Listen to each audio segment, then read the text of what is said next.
Bonjour à tous et bienvenue dans cette vidéo. Alors aujourd'hui je voulais vous parler des breakdowns. Donc de quoi s'agit-il? En fait il s'agit des cassures de seuil psychologiques. Il s'agit d'un titre coté sur le Nasdaq, PFBI. Ce qu'on a, c'est qu'on avait un niveau à 14,75 qui était un seuil en fait qui n'avait jamais été dépassé. Et donc petit à petit les cours venaient à se resserrer au niveau de cette ligne des 14,75. Donc on voit que la volatilité diminue, on a beaucoup moins de volatilité, les cours se rapprochent de plus en plus et viennent à chaque fois buter sur cette ligne.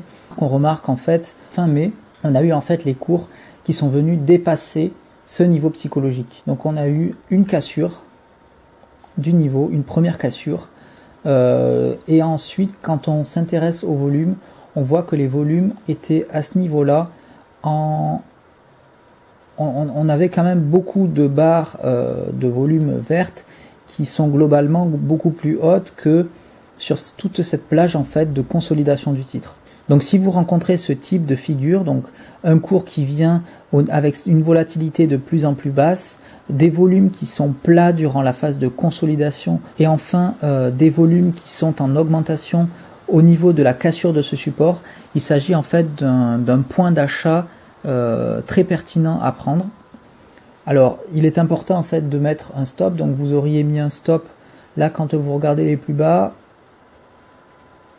Vous auriez pu vous mettre, donc là vous avez le dernier plus bas à ce niveau là, vous auriez pu prendre une petite tolérance et vous mettre sur 14,20 à peu près, et donc en fait vous auriez pu profiter de la belle envolée qui s'est faite.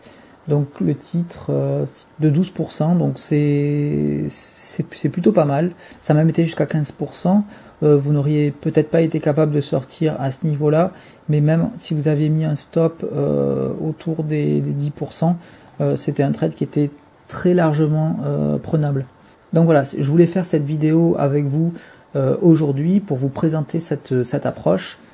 Donc combiner une approche hebdo à une approche journalière en ayant en fait cette figure qui se réplique. Et ce type de trade est intéressant à rajouter dans votre bibliothèque de vos stratégies à utiliser.